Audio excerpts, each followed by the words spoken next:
Namo Amituofo. Jing Chen would like to share a great article by Master Zong, and it is called Why Do We Recite Namo Amituofo? When it comes to Amituofo or Amitabha Buddha in English, some people may feel that he is distant from us, while others may consider him unreachable. Who is he? How can we connect with him? What does he look like? What is his voice like? All of these aspects seem unfamiliar to us. After all, Amituofo resides in the realm of the Buddhas, while we exist in the realm of ordinary beings. With such a disconnect between the two realms, how can we possibly reach his pure land? Amituofo reaches out to us through his name. Typically, people recite the Buddha's name with the thought, I'm praying to Amituofo for salvation. And they called out to him, saying, Namo Amituofo, please come and save me. Please ensure that I can be reborn in your pure land. We tend to believe that we are the ones who are calling upon Amituofo. However, according to the teachings of Master Shandao, it is Amituofo who is calling upon us through his revered name. Amituofo explicitly urges us in his vows, if you aspire to be reborn in my land, you will definitely attain rebirth in my land of ultimate bliss. If these words were merely empty promises, rebirth would be impossible. Here, the Buddha's calling becomes vivid and alive, and the name Namo Amituofo resonates deep within us. But where does this name come from? Some claim to have heard it from recordings, while others attribute it to the teachings of their masters. However, these observations only scratch the surface and fail to identify the true source.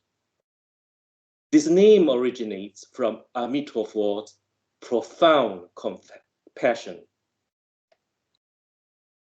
Think of it like watching a television program. We see and hear people on the screen and assume that the broadcast originates from the TV set itself. However, in truth, it is transmitted from a distant television station. Similarly, when we recite Namo Amituofo, we receive the essence of Amituofo's call, which has its own source.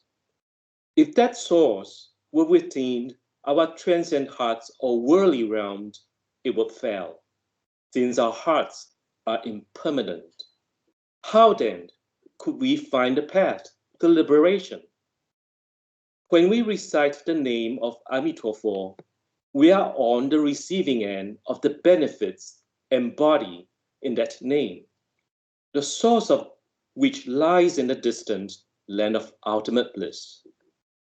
Although the abode of Amituofo may seem distant, trillions of Buddha lands away, the Visualization Sutra assures us that Amituofo is not far away. With just a few syllables of his name, which emanate from his compassionate heart, Amituofo establishes a profound connection with sentient beings. Even before attaining Buddhahood, as Bhikkhu Dhammakara, he sent out a universal call to all sentient beings in every direction, proclaiming, I will guide you to my pure land. How will I accomplish this? Through cultivating immeasurable merit and virtue over countless lifetimes. infusing them into my name. By relying on my name, all sentient beings burdened by sin shall be reborn in the land of ultimate bliss. How should you rely on my name? Simply recite Namo Amituofo. It is an effortless practice, and through it, you shall enter my pure land. Thanks to Amituofo's heartfelt call, we now have the opportunity to recite Namo Amituofo. The name we recite carries within its sacred syllables great significance. Even for a beggar, clad in tattered garments and bearing the marks of destitution, uttering a single Namo Amituofo would be an extraordinary occurrence. Let us reflect upon our own journey in Dharma practice and ask ourselves, did we actively seek out Namo Amituofo, or were we graciously summoned by the Buddha? We may think, it was my neighbors, relatives, or Buddhist friends who urged me to learn the Buddha Dhamma and recite Amitabha's name. In reality, they are not the true motivation. They are merely external, conducive factors. The fundamental power comes from Amitabha Buddha's vows. In the Sutra of Infinite Life, there is a gatha that goes like this. When I attain Buddhahood, my name will be heard throughout the 10 directions. Should there be any place where it is not heard, may I not attain perfect enlightenment. Therefore, when we hear the name of Amituofo today, it is not due to our keen hearing, but because the Buddha actively brings it to us from a distant place.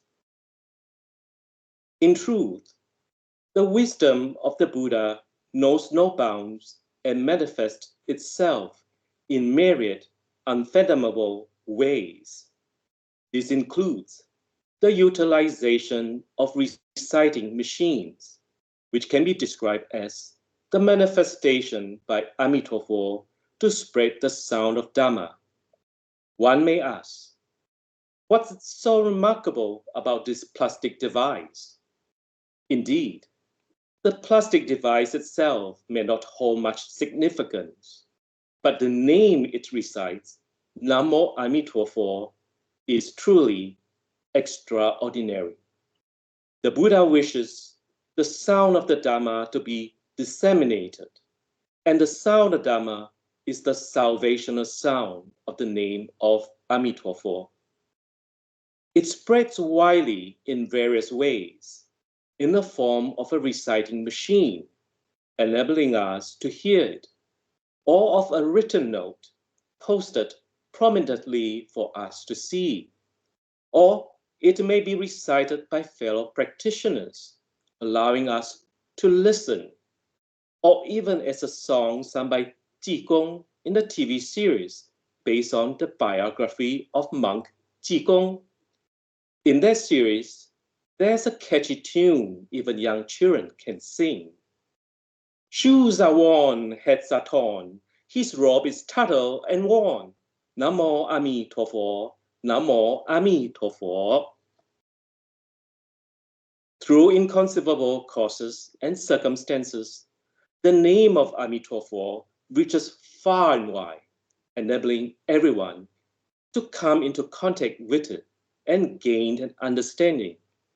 Our encounter with the name is passive, as it is not something that we can actively seek out. Amituofo actively reaches out to save us, and this initiative dates back to countless eons ago when he was Dhammakara Bodhisattva. He resolutely made vows on our behalf, fully aware of the critical nature of our situation. Without wasting time consulting us, We simply enjoy the benefits without any involvement in his 48 vows. It is Amitofo's great vow that encompasses all sentient beings in his compassionate embrace. He alone shoulders the responsibility of saving us all. Therefore, when we recite Namo Amituofo, we should remember that Amitofo keeps us in mind and genuinely desires our salvation. This brings us a profound closeness to the Buddha and a deep sense of security. Thank you all for listening. Namo Amituofo.